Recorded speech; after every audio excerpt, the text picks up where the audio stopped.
Buenos días para todos, feliz sábado.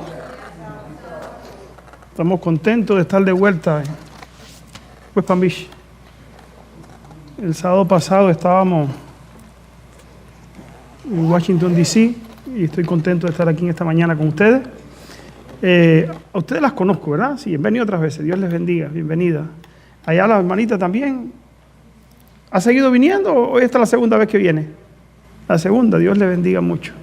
Y los demás, bueno, nos conocemos ya todos.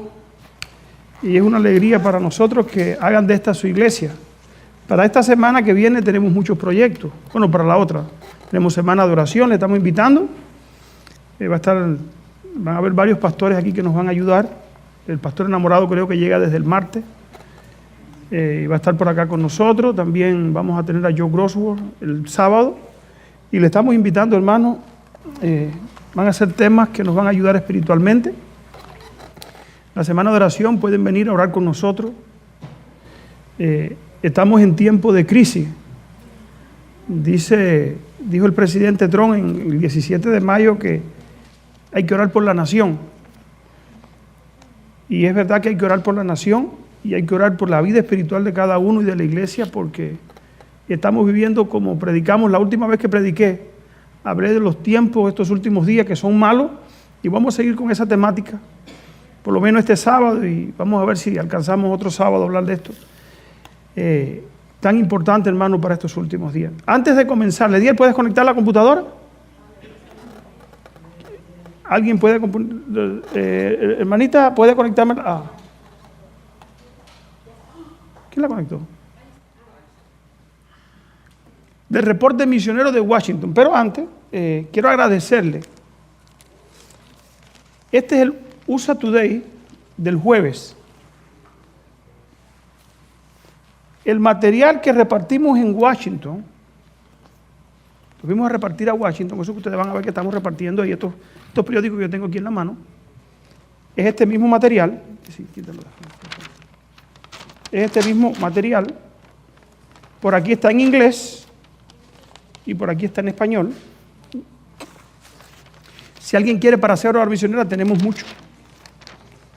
Es un material que habla con claridad del mensaje del tercer ángel, del proyecto que nosotros, teniendo profetiza en la iglesia, podemos saber en qué momento de la historia estamos viviendo y anunciamos al pueblo el peligro inminente precisamente de la actitud desde el gobierno de los Estados Unidos establecer religión. ¿Por qué? Porque tenemos profetizas. Si no tuviéramos a Elena de White, estuviéramos contentos de que esto estuviera pasando. Entonces, los hermanos estuvimos pidiendo una ofrenda para poner esa misma página en el Washington, en un periódico, lo pusimos en el USA Today y aquí está.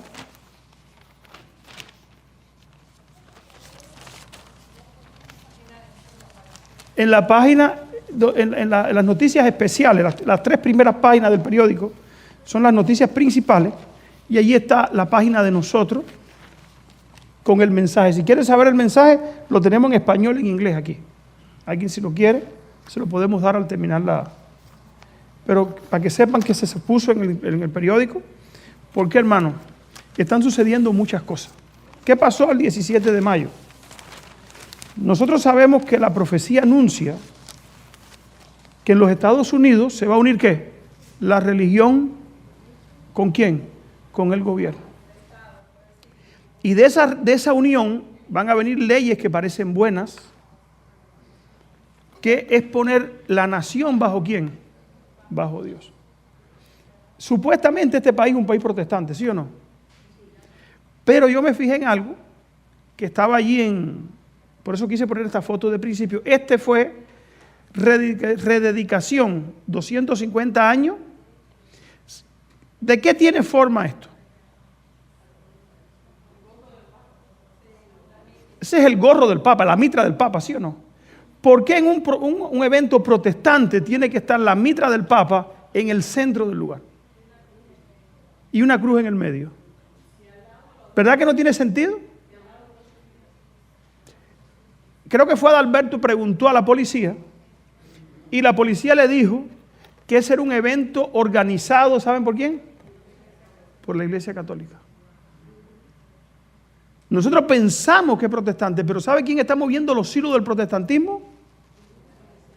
¿Por qué razón aquí no estaba, no sé, otra forma? ¿Por qué no está ahí Lutero? ¿Por qué no está la puerta de Wittenberg allí con las 95 tesis? ¿Por qué tienen que poner el gorro del Papa? ¿Saben por qué? Porque quien está al timón de eso es el papado. Y hermano, esto es para que nosotros llamemos a reflexionar. Si tú buscas ahora las noticias, rededicación en el internet, todo apunta a un evento que va a suceder ¿cuándo? El 4 de julio, cuando se cumplen los 250 años. Hay un video aquí que no sé si Lediel lo puso, voy a ver si lo puse aquí traigo unas presentaciones. Aquí estamos, nos pusimos un pullover del Evangelio Eterno y fuimos un grupo de hermanos allí, para los hermanos. ¿Puedes mover la cámara para coger para que los hermanos vean también allá? El otro día me reclamaron que por qué no ponían la cámara para leer los hermanos que ven allá. Ahora,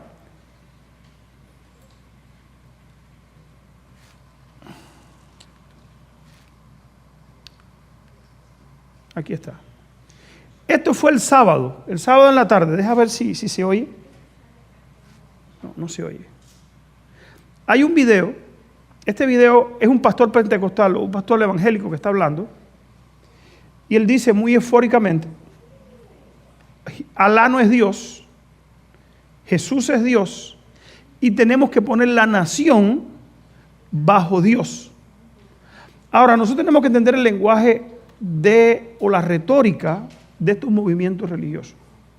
Cuando ellos quieren poner la nación bajo Dios y piensan hacerlo ahora para el 250 aniversario de Estados Unidos, ¿saben qué están diciendo? Que van a poner las leyes de Dios como principio de este país.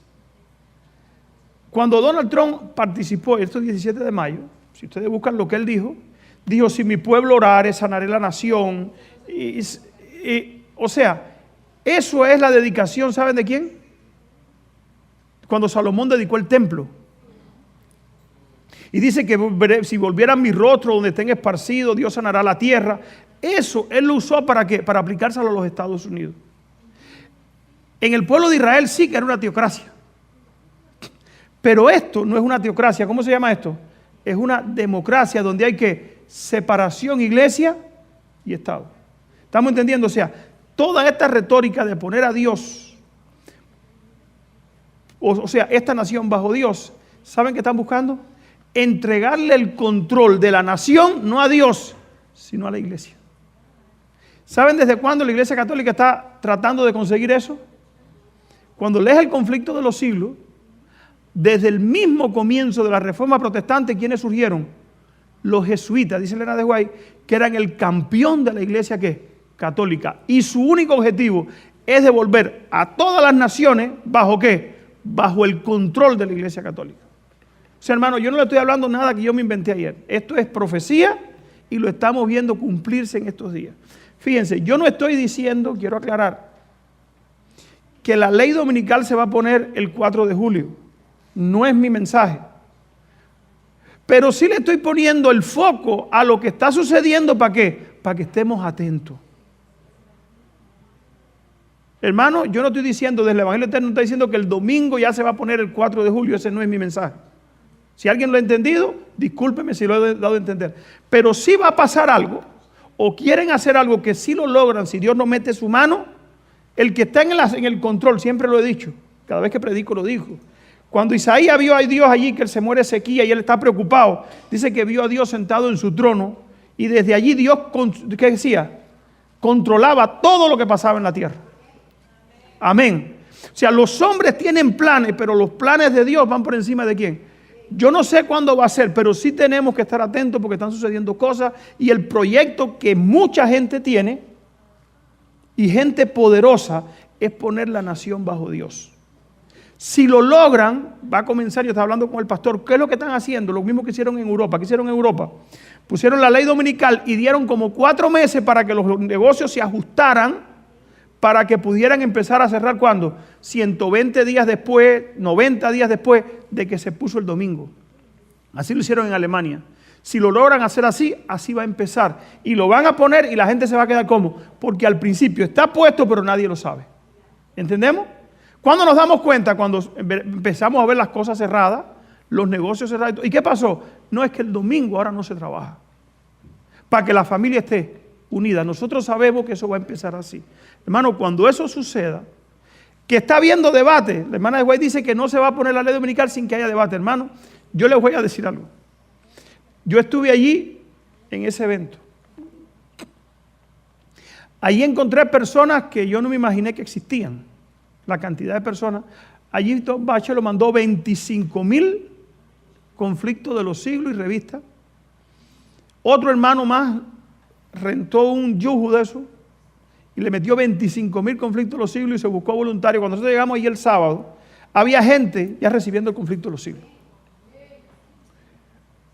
Había gente, llegamos, veíamos hermanitas que estaban de rodillas orando y yo las veía y cuando se paraban íbamos a hablar con ellos. Eran adventistas que estaban reuniéndose en su casa porque no están en la iglesia adventista por la apostasía que hay, pero fueron allí a repartir conflicto de los siglos. O sea, Dios tiene 7,000 que no han doblado su rodilla delante de Baal, que no se han comprometido con el mundo y que están haciendo la obra de Dios. Allí habían, eso fue el sábado, eso no fue el evento del domingo. Eso fue el sábado, en la tarde. Nosotros estábamos a una hora, nos quedamos a una hora del lugar. Y le dije a los hermanos, vamos a ver cómo hizo Nehemías, que dio una vuelta en la muralla a ver cómo estaba el ambiente. Dije, bueno, vamos a ir ahí porque yo no sé dónde es. Vamos a dar una vuelta, vamos a ver dónde se parquea, dónde están los parqueos, vamos a ver la ciudad cómo es, por dónde podemos tener acceso. Y nos encontramos con este culto inspiracional, donde estaban hablando algunos evangélicos. Carlita, deja ver, ¿tú pusiste el video aquí, la idea que tú tienes ahí? Deja ver si lo podemos ver. ¿Le doy play? Oh, sí, espérate. Yo quiero que lo vean.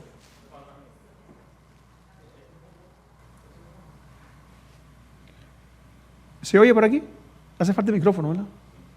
Yo quiero que escuchen el micrófono y alguien que traduzca inglés, que le den un micrófono a Adalberto, o alguien que pueda traducir al inglés. ¿Este es cantando? No, este no. El que donde está el pastor predicando.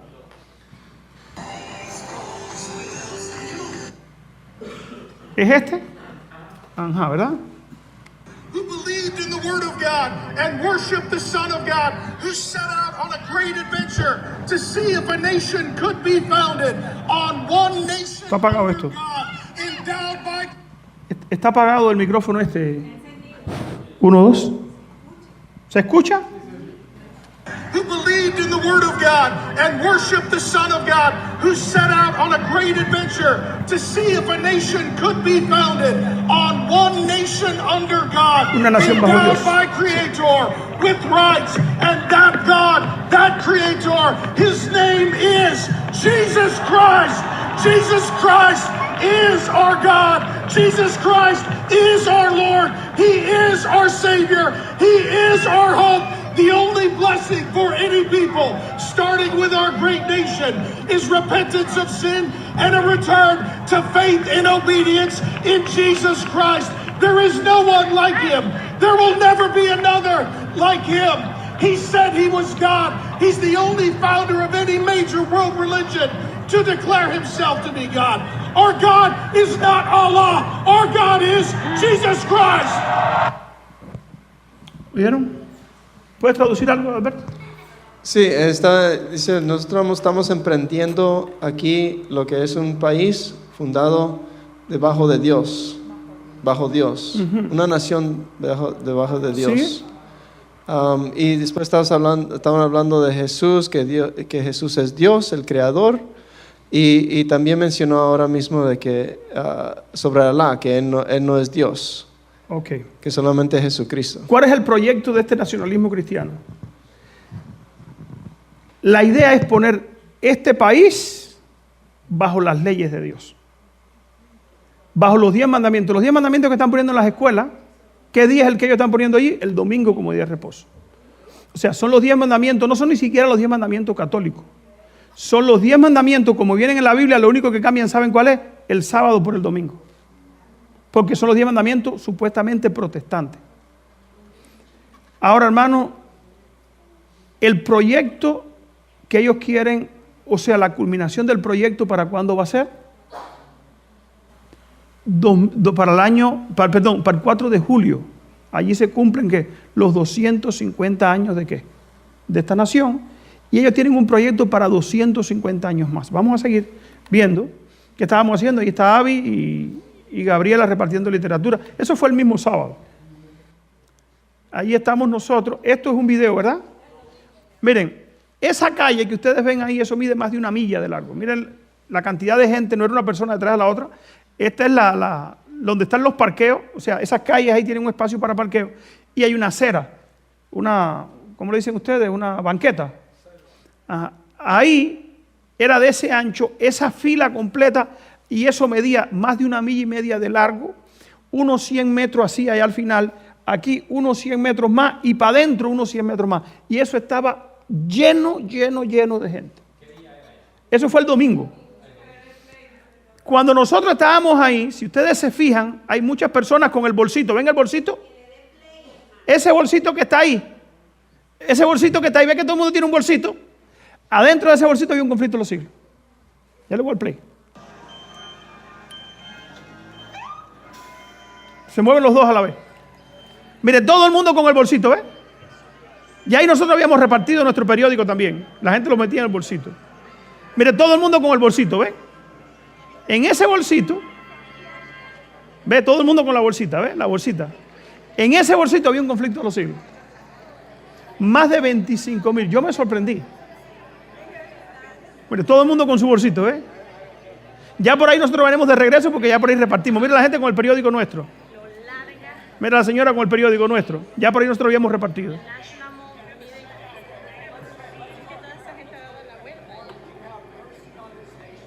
Miren eso cómo está, hermano. Esa es la gente que está afuera, esa no es la gente que está adentro. Este señor era un adventista y andaba con un megáfono. Ahorita hay videos donde él está, nosotros lo tenemos ahí, no sé si le lo habrá puesto aquí. Este señor lo encontramos ahí, ¿saben de dónde vino? De Corea del Sur. Este señor, cuando ve a Carla, que le dice a Carlita que es de... Carlita se lo encontró, empieza a hablar con Carlita, y él le dice que él es de Corea del Sur, y le pregunta a Carla que de dónde es, le dice que es del sur de la Florida, le dice que es de West Palm Beach, y él le pregunta si conoce al pastor Pérez. Y este hombre fue el que llevó al pastor Pérez hace 30 años a Corea del Sur, o 20 años, y le sirvió de traductor del inglés al coreano. Este señor que está aquí. Y nos los encontramos allí. ¿Saben qué vino a hacer de Corea? A repartir el conflicto de los siglos. O sea, hermano, esto, nosotros pensamos que no, pero el fuerte pregón se está dando. Se le está avisando a la gente y nosotros que pensamos, cuando esto comience con la lluvia tardía, esto va a hacerse rápido y el tiempo va a ser ¿qué? Muy corto. Ahí estamos todos nosotros, ahí falto yo. Fíjate la foto. Ya se terminó. Entonces, hermano, este es un breve reporte para que estemos...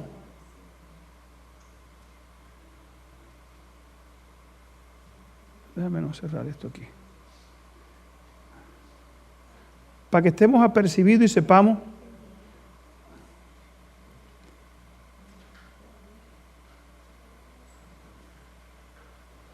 cómo va todo. Ahora sí vamos a tratar de presentar la palabra de Dios. Porque estamos viviendo en tiempos peligrosos.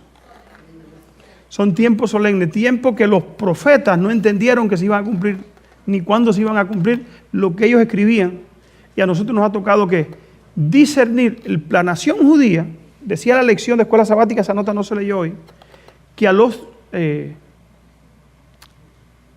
sacerdotes, les voy a leer la nota, sé que la lección no se leyó, por eso dije, bueno, la voy a leer yo en mi tema. Dice aquí, cuando se produjo el primer advenimiento de Cristo, los sacerdotes y los fariseos de la ciudad santa, a quienes fueron confiados los oráculos de Dios, habrían podido discernir las señales de los tiempos y proclamar la venida del Mesías prometido. La profecía de Miqueas señalaba el lugar del nacimiento. Daniel 9:25 especificaba el tiempo de su advenimiento. Y Dios había encomendado estas profecías a los caudillos de Israel. No tenían pues excusa por no saber que el Mesías estaba a punto de llegar y por no habérselo dicho al pueblo. ¿Qué pasó con ellos? No había excusa. Sin embargo, no estaban ¿qué? Cuando Cristo viene, encuentra un pueblo que no está preparado. Tiene que nacer Cristo en un pesebre. El rey casi lo mata porque tuvo la idea de que Cristo venía a quitarle el trono ¿de qué? De este mundo. Y el resultado fue que el pueblo de Dios se vio sumido en una tremenda oscuridad espiritual porque los líderes de la iglesia que no prepararon al pueblo para la primera venida de Cristo. Y Juan terminó diciendo, a los suyos vino y los suyos no les recibieron. Hermano, entonces la misión de nosotros es hablar de estas cosas y preparar al pueblo. Ojalá y no haya ley dominical todavía. ¿Por qué digo ojalá? Porque si llegara la ley dominical, ¿cómo nos sorprendería? Ojalá todos estos eventos se demoren y el Señor los dilate un poco para que podamos terminar la obra, avisarle a la gente y hagamos los arreglos correspondientes para podernos enfrentar cara a cara con nuestro Salvador. Ojalá, para que nuestros familiares que no creen se puedan convertir, para que los eventos que están por suceder cuando lleguen haya un pueblo preparado y buen dispuesto y que no se quede ninguno de los que estamos aquí. Por eso les digo, hermano, que ojalá y esto se demore, pero si no se demora, es misión de nosotros estar como preparados para darle la bienvenida a Cristo. Antes de comenzar el estudio en esta mañana, vamos a orar. Yo voy a ponerme de rodillas, el que pueda arrodillarse conmigo, y le voy a pedir a Dios su bendición. Padre nuestro que estás en el cielo, queremos darte gracias, Señor, porque tú eres bueno y para siempre es tu misericordia. Te queremos rogar, Padre Celestial, que tú bendigas esta reunión con tu presencia y que a cada uno de nosotros tú nos puedas hablar al corazón. Y que lo que vamos a estudiar hoy, mi Dios, nos ayude para crecer espiritualmente. En el nombre de Jesús, amén. Usé el mismo texto que usé el último sábado que prediqué aquí. Dice Pablo a Timoteo, también debes saber esto, que en los últimos días vendrán tiempos peligrosos. Ahí dice el apóstol Pablo y da las características de los hombres de la iglesia de los últimos días. A mí me sorprendió algo ahí en Washington, D.C. Mientras había una fila grande de personas que querían venir a un evento religioso, del otro lado de la calle había un grupo que decía, tenía carteles que decía, Dios no escucha sus oraciones. ¿Se acuerdan? Ustedes son unos hipócritas, generación de víboras, arrepiéntanse. O sea, había un grupo del lado de allá, yo decía, pero ¿será que son liberales?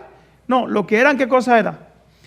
Era un grupo, parece que de sana doctrina evangélico, que elevan las normas, aunque no entienden mucho de estas profecías, pero saben que el cristianismo no es solamente levantar las manos y decir gloria a Dios. El cristianismo es un cambio ¿de qué? De corazón. Y lo que había ayer era una multitud, quizás dada al pecado. ¿Por qué? ¿Por qué se queda al pecado? Yo no estoy jugando a nadie. Jesús dijo, por su fruto los conoceréis. Ahí había gente que cogía el periódico, lo viraba. Yo pasaba dando el periódico y cuando regresaba lo tenían hecho una bolita y te lo tiraban. Yo decía, bueno, ¿Cristo haría eso? O lo que dice el apóstol Pablo, analizarlo todo y retener ¿qué cosa? Lo bueno. Pero ese espíritu antagónico no es el espíritu ¿de quién? De Cristo. Ese es el espíritu ¿de quién? Del dragón. Y cuando tú ves ese espíritu en alguien, ese no es el espíritu. No digo todos, no estoy generalizando. En esa multitud hay muchas personas que si leen el periódico, que si oyen el mensaje, que pueden estar buscando a Dios de corazón y van a estar ¿con quién? Con el pueblo de Dios al final. Pero yo cuando vi esa cartera decía, wow. Yo pensé que esa gente al principio eran gente que eran liberales, que no creían en Dios, pero no. Eran parece que de sana doctrina, porque hay un movimiento también en el movimiento evangélico, que son de sana doctrina, que dice que ellos son más santos, más puros, y se van al otro extremo. Y que tampoco está bien. Ahora, el apóstol Pablo anuncia que eso iba a pasar, que iba a haber en la iglesia, dice aquí, porque habrá hombres amadores de sí mismos, avaros, vanagloriosos, soberbios, blasfemos, desobedientes a los padres, ingratos, impíos, sin afecto natural, implacables, calumniadores, interperantes, crueles, aborrecedores de lo bueno, traidores, impetuosos, infatuados, amadores de los deleites más que de Dios, que tendrán apariencia de piedad, pero negarán la eficacia ¿de quién? De la piedad. O sea, iban a parecer cristianos, pero en su vida no iban a ser ¿qué? Cristianos. En la iglesia. Esto no es en el mundo. Siempre lo decimos así. O sea, esto iba a traer ¿qué cosa? Tiempos peligrosos para quienes. El apóstol Pablo dice para quienes. Vamos a seguir, vamos a saltar un poquito. Pero tú has seguido mi doctrina. Estudiamos el sábado, que yo último que prediqué, la doctrina, cuán importante es la doctrina, cómo la doctrina hoy se está pisoteando. Y el apóstol Pablo habla de otra cosa, de conducta. Vamos a hablar hoy de la conducta. Cómo yo me comporto, cómo yo vivo. ¿Qué es la conducta? ¿Cómo yo me qué? ¿Cómo yo me conduzco? ¿Cómo yo me compongo? ¿Cómo yo actúo frente a qué? A las diferentes escenas de la vida. Y el apóstol Pablo dice, pero tú has seguido mi doctrina y has seguido mi qué? Mi conducta, mi propósito, mi fe, mi longanimidad, amor, paciencia.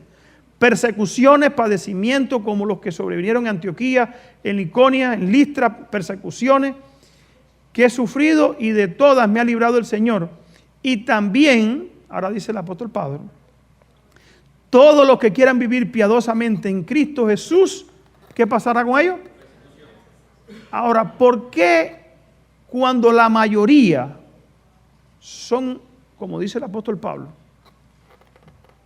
amadores de los placeres, todo esto, que tienen apariencia de piedad, pero la piedad no los transforma, ¿por qué se vuelven tiempos peligrosos? Porque persiguen ¿a quiénes? A los que viven de acuerdo a los principios del Evangelio. ¿Entendemos eso? Porque no lo toleran. El espíritu de intolerancia se pone en ¿quiénes? En aquellos que, creyéndose, eso ya lo vimos en la historia. Y el apóstol Pablo dice que eso se va a repetir ¿cuándo? En el fin de la historia de este mundo. ¿Qué es la conducta? La conducta es lo que una persona hace.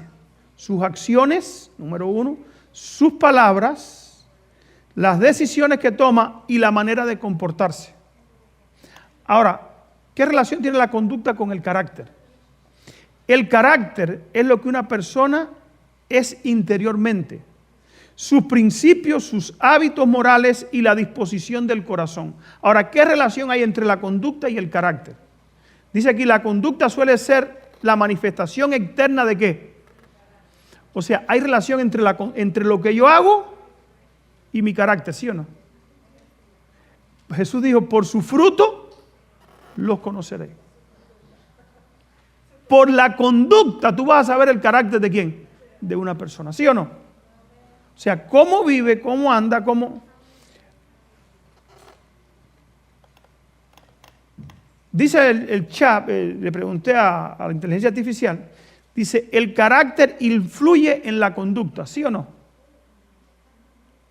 Una persona honesta tendrá que actuar con honestidad. Una persona paciente mostrará paciencia en su comportamiento. La conducta repetida, ¿qué forma?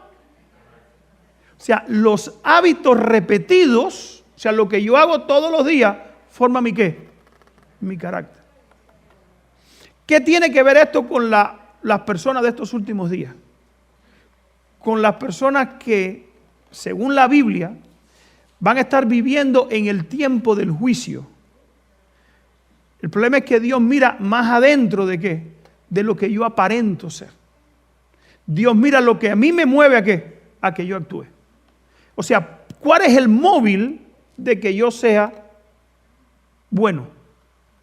O que yo quiera ser bueno. ¿Cuál es el móvil de que a mí me mueve a que yo quiera ser cristiano? ¿La apariencia?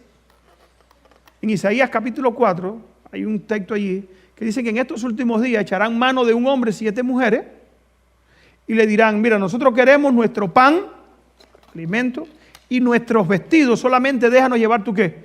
Tu nombre. Iglesias, religiones, que van a querer el nombre de cristiano, pero no van a querer el carácter, la transformación que Cristo que Cristo ofrece. ¿Entendemos? Eso hace que estos tiempos sean peligrosos. Porque hay mucha gente Por ejemplo, esto de la ley dominical, esto del domingo, poner la nación bajo Dios, ¿parece bueno, sí o no? Parece bueno. Están luchando contra el aborto. Yo estoy en contra del aborto. Están luchando contra la agenda LGBT en las escuelas. Estoy en contra de esa agenda también en las escuelas. Pero Dios no obliga a nadie. Dios le da al hombre, ¿qué cosa? Libertad. El hombre puede hacer con su cuerpo lo que quiera. Su libertad termina cuando su libertad afecta, ¿qué cosa? La mía, ahí termina.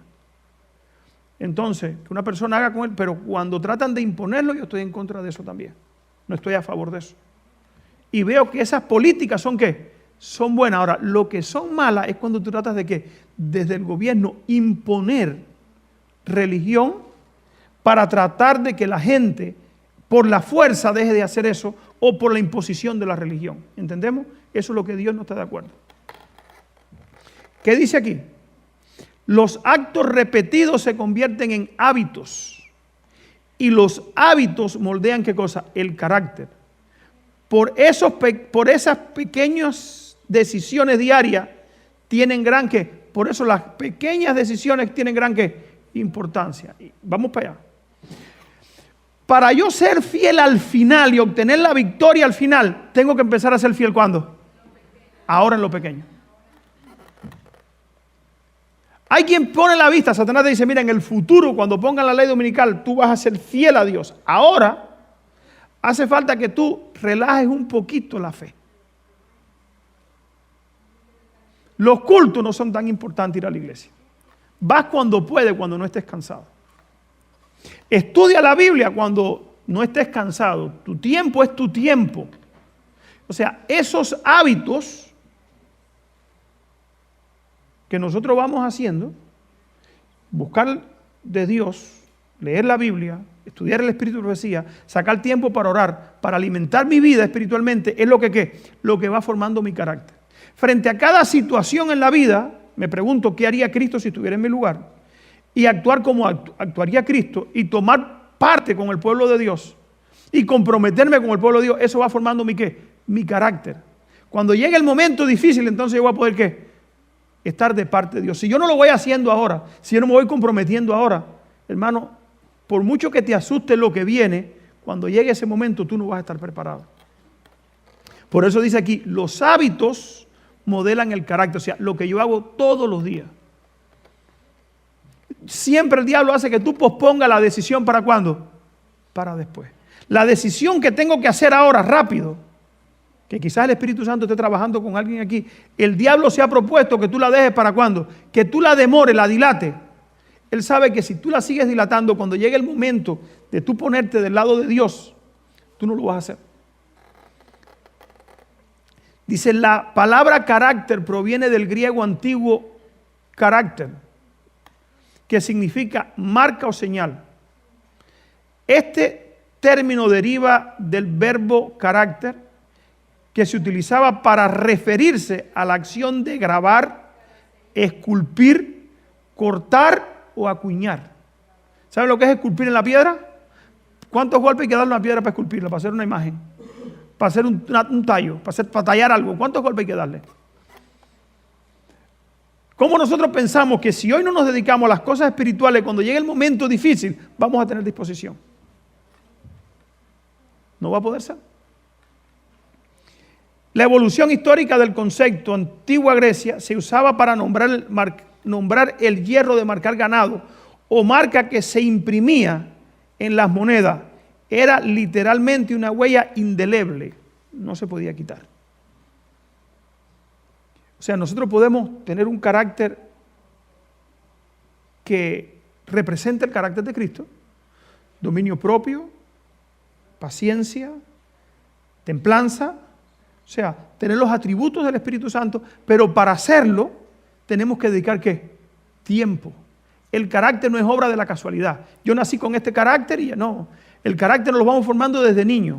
Lo que hacemos en la casa, los horarios que comemos, cómo nos comportamos, los berrinches que damos, todo eso va formando nuestro ¿qué? Nuestro carácter. Elena de White habla, relaciona la conducta con el carácter. Mira cómo ella hace mención a estos hombres que fueron llamados al ministerio. Oigan esto. Para muchos que han entrado en el campo como coportores, ¿saben lo que es un coportor?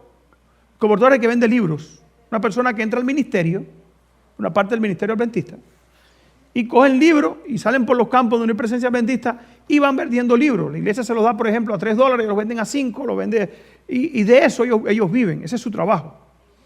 Y dice aquí, en el tiempo de ella, 1885, ya este ministerio estaba, para muchos de los que han entrado en el campo como coportores, los premios son el único medio de alcanzar el éxito. O sea, ¿cuánto puedo obtener?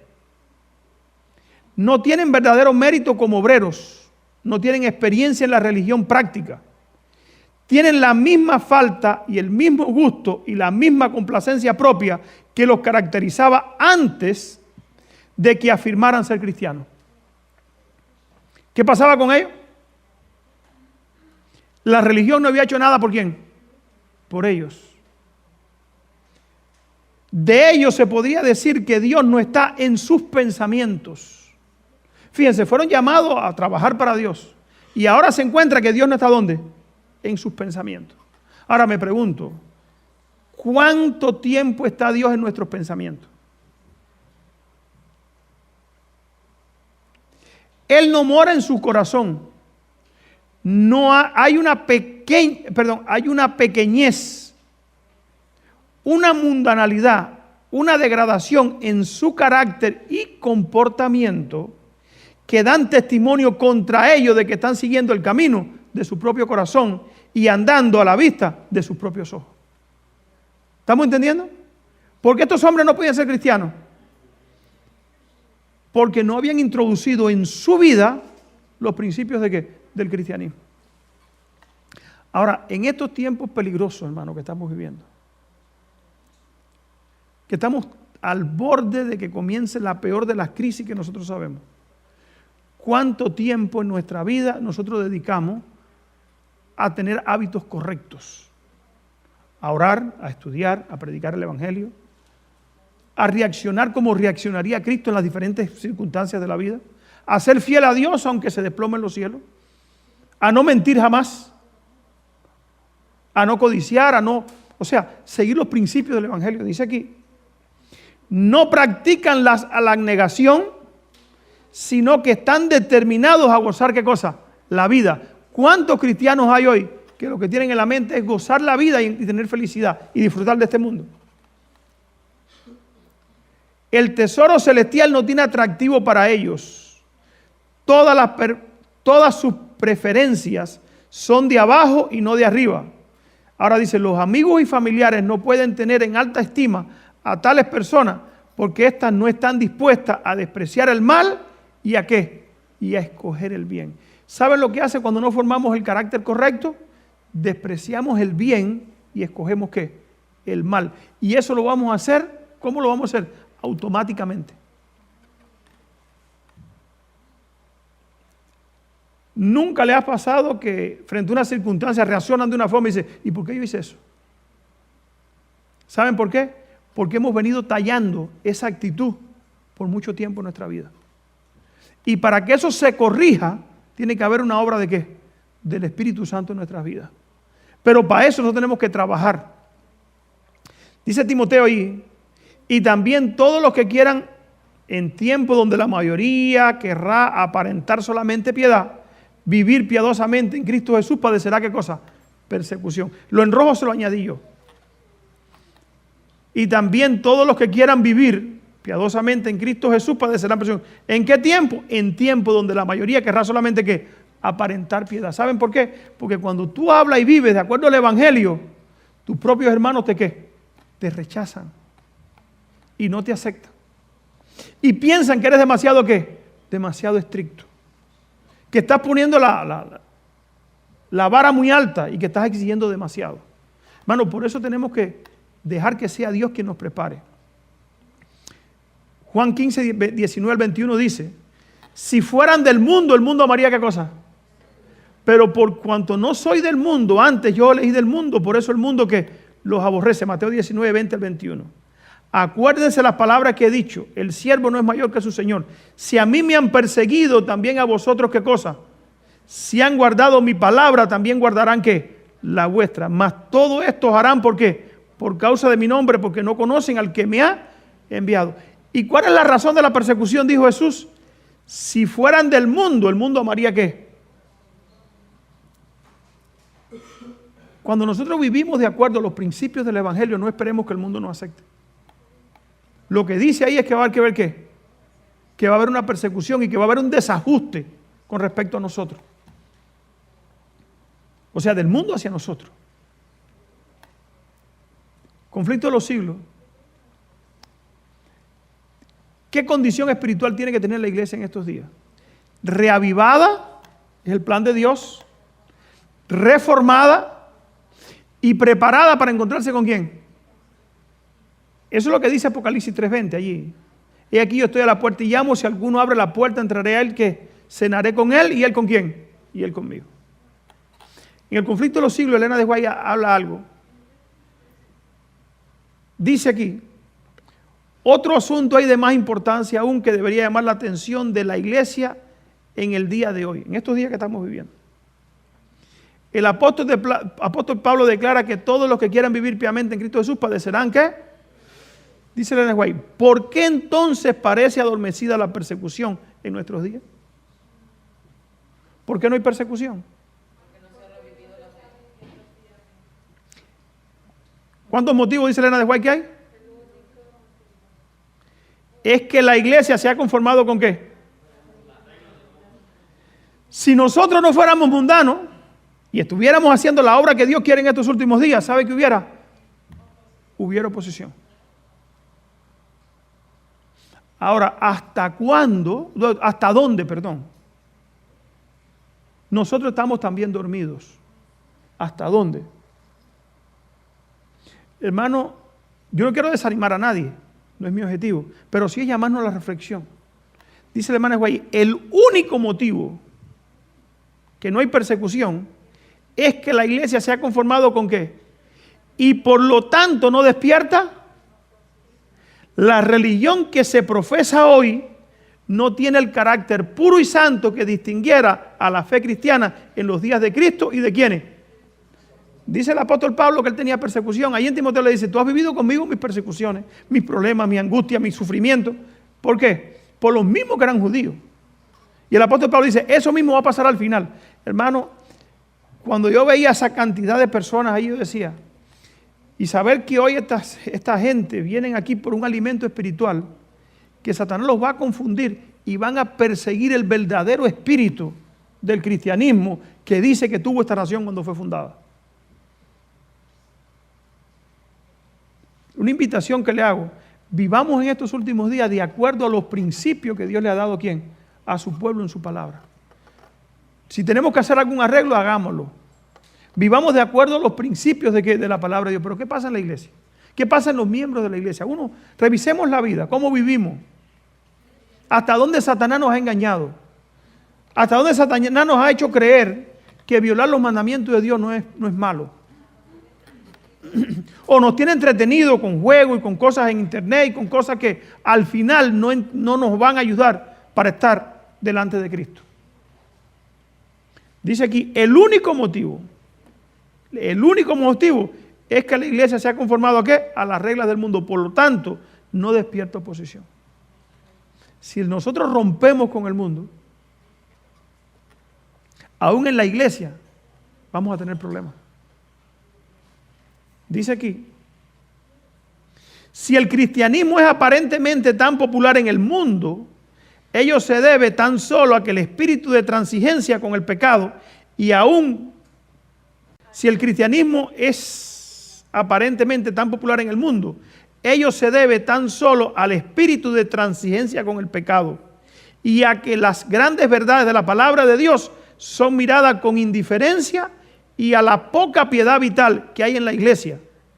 Reavivan la fe y el poder de la iglesia primitiva y el espíritu de persecución revivirá también y el fuego de la persecución ¿qué pasará?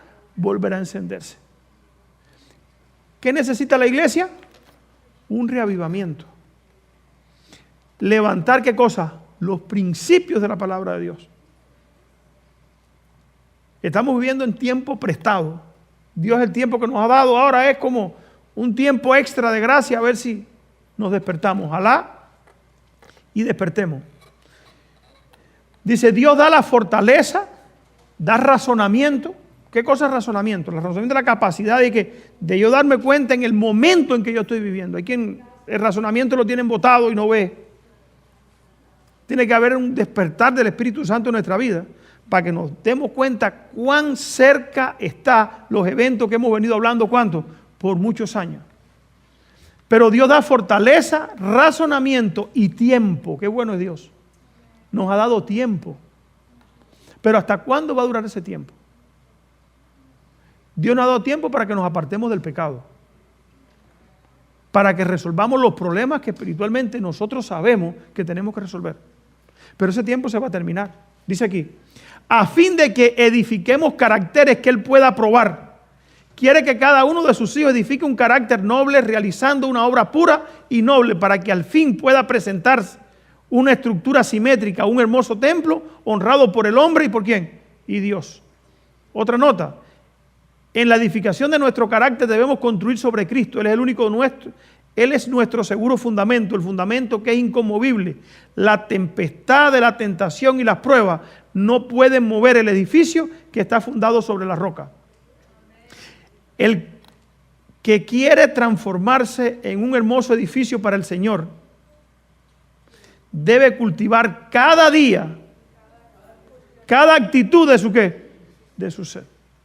Únicamente empleando debidamente los talentos es posible desarrollar armoniosamente el carácter. Así ponemos como fundamento lo que es la palabra, lo que la palabra se presenta como oro, plata y piedra preciosa, material que resistirá la prueba de los fuegos purificadores de Dios. Cristo es nuestro ejemplo en nuestra edificación del carácter. Daniel 3:1 al 29. ¿Saben qué pasó allí? Vamos al libro de Daniel. Quiero que estén despiertos, hermano. Libro de Daniel. Primer profeta menor. Bueno, Daniel dice que no es un profeta menor, pero está allí también.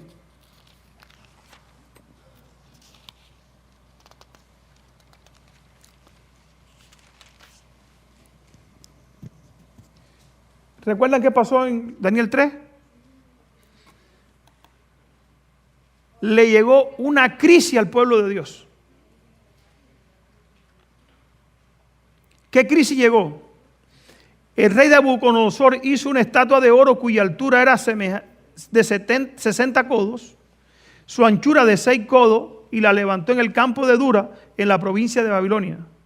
Y mandó el rey Nabucodonosor que se reuniesen los sátrapas, prefectos, gobernadores, oidores, tesoreros, consejeros, jueces y todos los jefes de la provincia para que viniesen a la dedicación de la estatua del rey Nabucodonosor había levantado. O sea, ¿qué hizo Nabucodonosor? Ahora, la historia, hermano, cuando nosotros vemos esto, ¿qué movió a Nabucodonosor a levantar esta estatua? Nabucodonosor tuvo un sueño y vio una cabeza de oro, vientre de plata, bronce, hierro y hierro con barro. Esa profecía que anunciaba la historia de ¿qué? De este mundo. Babilonia, cabeza de oro, Medo-Persia, plata, Grecia, bronce, representado por el bronce, Roma imperial, el hierro, y al final la división de los 10 países, el resurgimiento del papado en los pies con hierro con barro. Pero Nabucodonosor quiso que su imperio fuera ¿qué? Eterno. Y él dijo, yo vi una estatua y la cabeza era de oro, pero yo como el imperio va a ser para siempre, voy a hacer que toda la gente jure fidelidad a Babilonia. Yo leí eso en Profetas y Reyes y veo que la historia se está repitiendo exactamente. La rededicación de este país a Dios es buscando que este país dure ¿para cuándo? Dure para siempre. ¿Qué hizo Nabucodonosor? Dedico la estatua y hago que toda la gente que hay aquí jure lealtad a Babilonia. Ahorita lo vamos a ver en Profetas y Reyes, como la hermana de Joel lo dice. Que lo que estaba buscando el rey era que juraran lealtad al imperio de Babilonia. Lo que se está buscando con esta rededicación es que Estados Unidos dure ¿cuántos años más? 250 años más como imperio. Y no va a pasar. Como no pasó con Nabucodonosor. Por eso, hermano, estamos viviendo en tiempos que nosotros tenemos que tener un carácter que enfrente, ¿qué cosa? La crisis que tenemos por delante. O sea, ser personas habituadas a ser espirituales. A estar comprometidos ¿con quién? Con Dios. Que lo primero en nuestra vida no sea ni buscar dinero, ni la internet, ni la familia, sea quién, Dios. Cuando tú pones a Dios en primer lugar, tú le das el lugar correcto ¿a quién? A los hijos, a la esposa, al esposo, a todo el mundo. Pero cuando tú sacas a Dios del medio, Satanás hace que tú pongas tus afectos en qué, en otras cosas que no tienen que ver con Dios, ni con el propósito que tú existes. ¿Por qué los matrimonios se disuelven? Porque Dios no está en el medio. Si Dios fuera el centro de las dos personas, el matrimonio no se separa. Pero la gente quiere buscar felicidad a su manera, no la va a encontrar. Para formar un hogar, lo primero que tiene que hacerse, ¿qué cosa es? Poner a Dios, ¿dónde? En primer lugar. Y la persona que tiene a Dios en primer lugar, buscarse a alguien que tenga también a quien a Dios en primer lugar. Porque si no, va a quitar sus afectos de Dios y los va a poner ¿qué? En otras cosas que el diablo le tiene puesta afuera. Pero así pasa en todo. Hay veces que decimos, hay que tener a Dios por encima de la familia. La gente dice, esta gente son fanáticos. Lo primero es la familia. Lo primero es nuestro Creador. Cuando lo primero es el Creador, es Dios, tu vida está asegurada. Porque tú le vas a enseñar a tus hijos también que lo primero es Dios. Pero Dios le dice a tus hijos, honra a ¿quién? A tu padre y a tu madre. Si tú pones a Dios en primer lugar, Dios te dice a ti, no traiciones a tu esposo, no cometerás adulterio. Pero le dice a tu esposo también, ¿no qué? No cometerás adulterio, ni mires a otra mujer para codiciarla. O sea, eso hace que ¿qué? Hace una barrera protectora a la familia. Pero así se cumple en cuántos ramos de la vida, en todo, en el trabajo, en todo. En el libro de Daniel, capítulo 3, encontramos que Nabucodonosor ahora hace una imagen y llama a todo el mundo a la llanura de Durán. Yo me pensaba en esta historia y miraba allí el mole y decía, esta es la repetición de lo que pasó en la llanura de Durán. Exactamente lo mismo, todo el mundo allí. Y vamos a rededicar y vamos a orar y vamos a pedirle a Dios y vamos a jurar que esta nación va a ¿qué? Una nación fundada bajo Dios va a durar por 250 años más. Eso quieren ellos. Hubo un momento, hermano, en que sonó tan fuerte la música que es con el objetivo ese mismo de confundir. Allí donde nosotros estábamos, tenían unos equipos de audio tan fuertes que allí no se podía ni estar. Tú sentías la carne por dentro. Nos estábamos lejos y sentíamos la carne por dentro que se movía. Dice el versículo 3, fueron pues reunidos los sátrapas, prefectos, gobernadores, oidores, tesoreros, consejeros, jueces, todos los jefes de la provincia a la dedicación de la estatua del rey Nabucodonosor que él había levantado. Y estaban en pie delante de la estatua que había levantado el rey Nabucodonosor.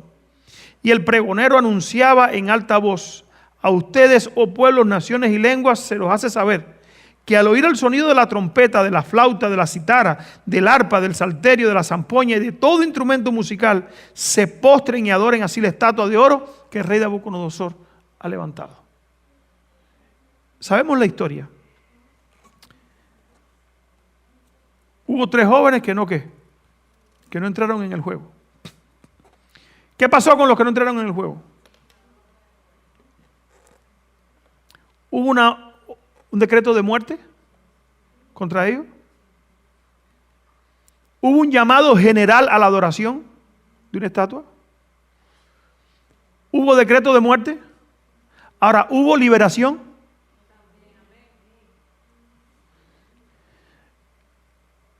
¿Qué hizo que estos 3 jóvenes hebreos, habrían más judíos allí?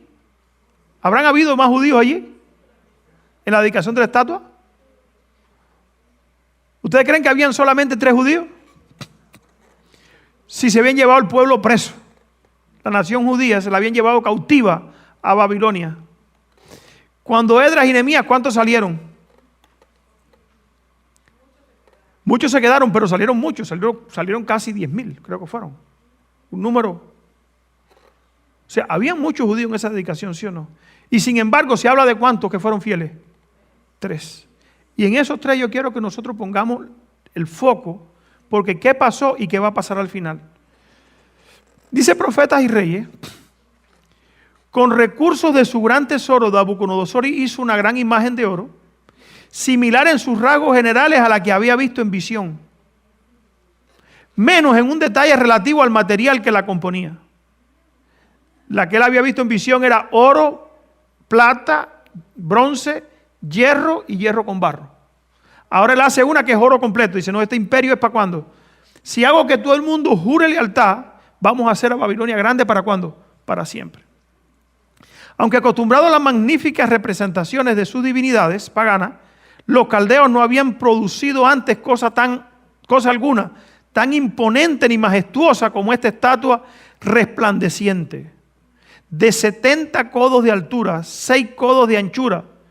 No es sorprendente que en una tierra donde la adoración de los ídolos era universal, la hermosa e inestimable imagen levantada en la llanura de Durán para representar la gloria, número 1, magnificencia y el poder de Babilonia, fuesen consagradas como objeto de culto. El nacionalismo cristiano quiere poner la lealtad a esta nación como objeto de culto. ¿Entienden eso? Cuando pongan a esta nación bajo Dios, por eso son nacionalistas. ¿Sabe lo que es un nacionalista? Primero la nación. Por allá van.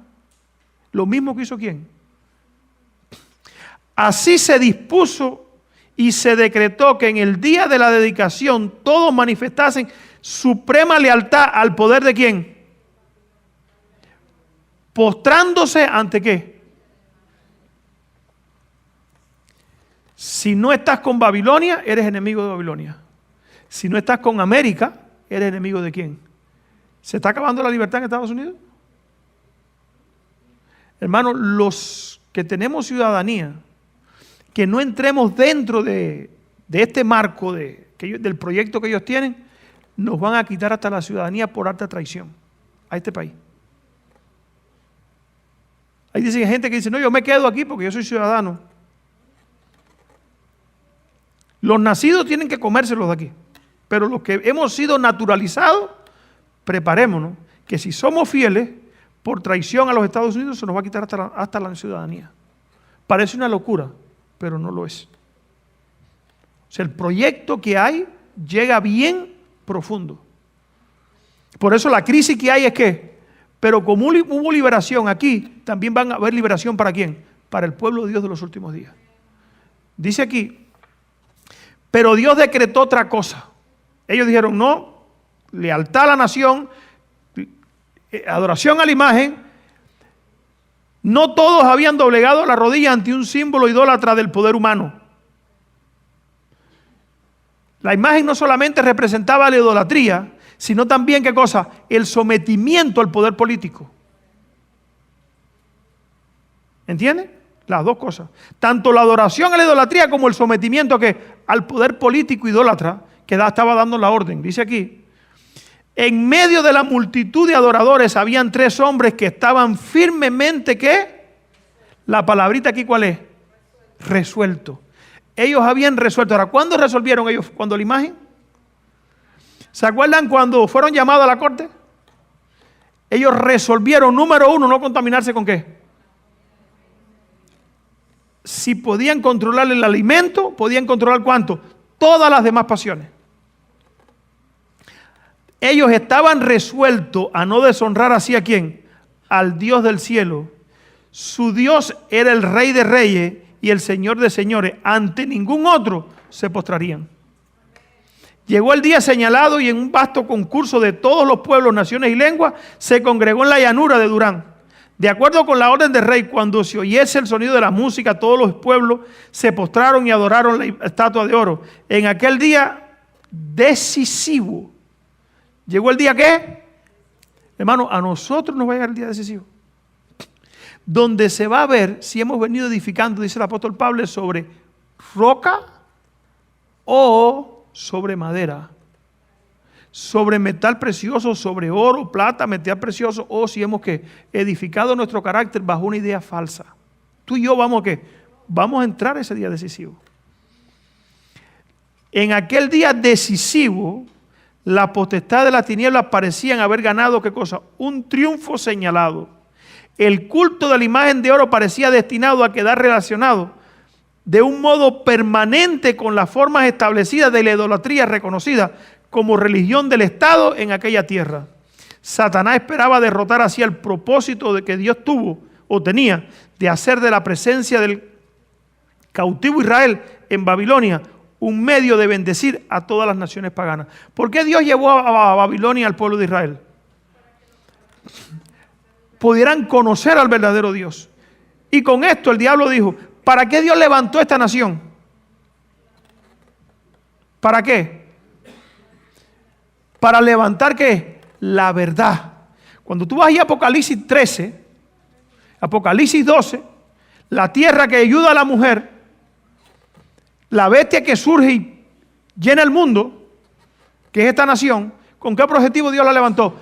Para que diera la verdad al mundo. Sin embargo, termina haciéndole una imagen ¿a quién? Al papado. O sea, termina repitiendo lo que el papado hizo en Europa, uniéndose ¿con quién? Con el gobierno, la religión con el gobierno, y persiguiendo ¿a quiénes? A los que no están de acuerdo en meterse con eso. Lo mismo pasó aquí. Dios llevó a los israelitas allí, ¿para qué?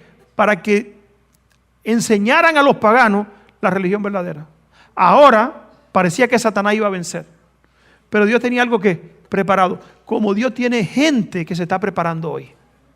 Quiera Dios que esa gente seamos ¿quiénes? Tú y yo. Al momento de la crisis, Dios tiene un pueblo que va a brillar. Ojalá, hermanos, seamos nosotros. Mientras los 3 hebreos estaban delante del rey, él se convenció de que poseían algo que no tenían los otros sabios de su reino. Habían sido fieles en el cumplimiento de ¿cuánto? Ahora estaban preparados para enfrentar la crisis. ¿Somos nosotros fieles en todos nuestros deberes diarios? Los pequeñitos. ¿Qué es lo que forma el carácter? Lo que hacemos todos los días. Y lo que hacemos todos los días, ¿qué forman? Hábitos. Y los hábitos son los que forman ¿qué? Estos hombres podían estar ahora allí de pie, decir, no vamos a adorar, porque habían venido siendo fieles en ¿qué? En todos sus deberes anteriores.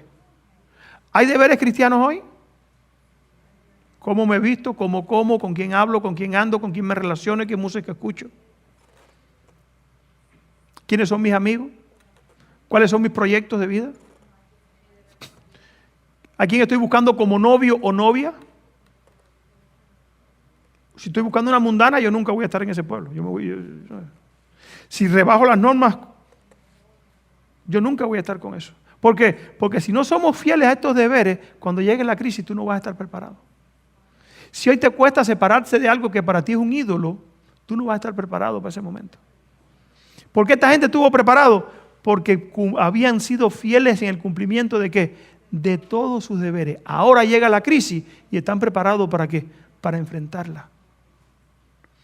Les daría otra oportunidad.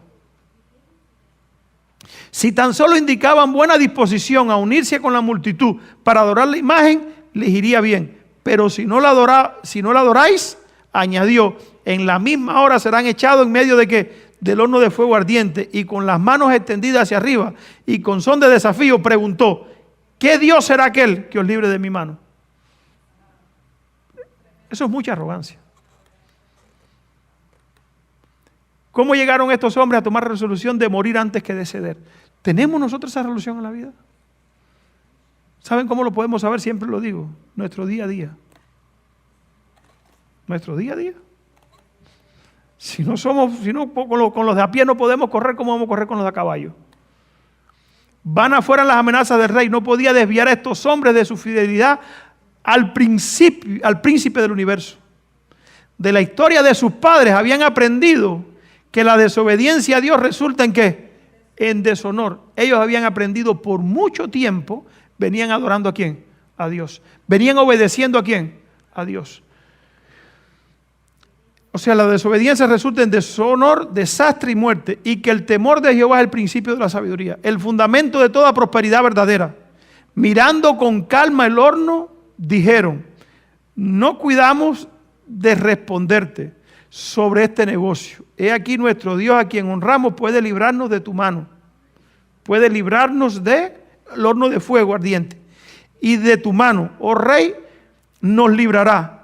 Su fe quedó fortalecida cuando declararon que Dios sería glorificado liberándolos. ¿Cuándo fue que se fortaleció la fe de ellos? Ustedes se imaginen que al lado de ellos hubiera un judío ahí temblando. Nos van a echar en el horno.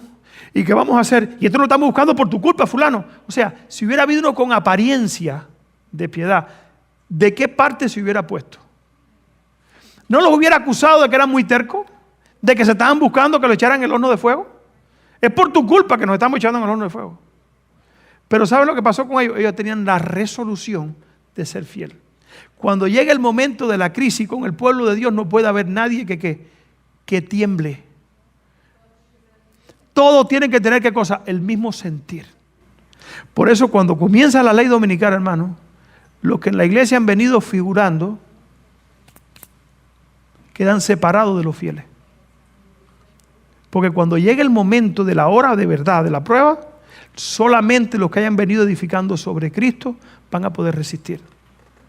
Esto no es solamente conocimiento. La reforma exterior tiene que ir acompañada de ¿qué? De un reavivamiento espiritual, de la transformación del corazón. Y puede ser que tú sientas, bueno, eso conmigo nunca ha pasado. No te desesperes, pídele a Dios que te ayude. Todavía la gracia está abierta. Todavía Cristo está en el santuario y desde allí hay poder para convertir y transformar los corazones. Dice aquí, su fe quedó fortalecida cuando declararon que Dios sería glorificado. Y con una seguridad triunfante basada en la fe implícita en Dios, añadieron, y si no, sepa, oh rey, que tu Dios no adoraremos ni tampoco honraremos la estatua que tú has levantado. Sépalo, Dios nos puede salvar y si no, nos vamos a morir, pero no vamos a adorar la imagen. O sea, esta gente estaba dispuesta ¿a qué? A morir. Antes de que se cierre la gracia van a haber mártires con esos mismos principios. Denme 5 minutos, ya termino. No está lejos el tiempo y con esta nota termino. Cuando toda alma será ¿qué? Se nos querrá imponer la marca de ¿qué? Para aquellos que han ido cediendo paso a paso a las exigencias de ¿qué? En la iglesia. Y se han acomodado a su ¿qué? No será cosa difícil ceder ante ¿qué? Ante la autoridad dominante. Por eso, hermanos, es tan importante ir edificándose cada día. Antes que someterse al escarnio, a los insultos, a las amenazas de encarcelamiento y a la muerte. La contienda es entre los mandamientos de Dios y los mandamientos de ¿quiénes? Lo mismo que pasó ahí en la llanura. En ese tiempo el oro será separado ¿de qué? ¿Dónde? Deja que llegue. La verdadera piedad se diferenciará claramente de la imitación. ¿Qué dice el apóstol Pablo? Que en estos últimos días va a haber gente que tendría apariencia de piedad. Cuando llegue ese momento va a quedar clarito quiénes son. Y el oropel de la misma, muchas de las lumbreras que hemos admirado hoy por su resplandor se disipará en la oscuridad. Wow.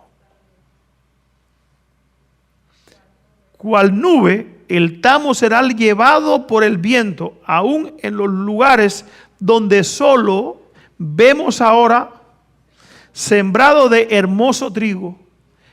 O sea, donde creemos que hoy hay solamente hermoso trigo. Gente que de verdad son genuinos, cuando llegue el momento de la crisis, nos vamos a dar cuenta que no han venido edificando sobre qué. Ahora la pregunta es, ¿estaré yo allí? ¿Seré yo de eso que vamos a ser barridos? El conocimiento no va a ser nada diferente. El conocimiento tiene que ir conectado ¿con qué? Con la piedad práctica. Todos los días. Es mi experiencia con Cristo. Hermano, esto es importante. Todos los que lucen los ornamentos del santuario, pero que no están vestidos de la justicia de Cristo, serán vistos en la vergüenza de su desnudez. Quiera Dios que nosotros no estemos allí. Que el Señor nos bendiga y que podamos ser parte, hermano, del pueblo de Dios, que se viste hoy y prepara su carácter para ¿qué? Para el encuentro personal con Cristo. Dios les bendiga a todos. ¿Cuántos quisieran ser parte del pueblo de Dios? Tenemos el tiempo para edificar el carácter. Dios nos ha dado tiempo, dice el hermano Juárez. Ahora, ¿cuántos nos queda de ese tiempo? Yo no sé. Por los eventos que estoy viendo y por las señales, están anunciando que grandes cosas van a suceder. ¿Cómo? ¿Cuándo? Muy pronto. Y que para ella tenemos que estar preparados. Que el Señor te bendiga y que podamos ser parte del pueblo de Dios. Le invito a que pueda ponerse conmigo de rodillas para terminar con una oración.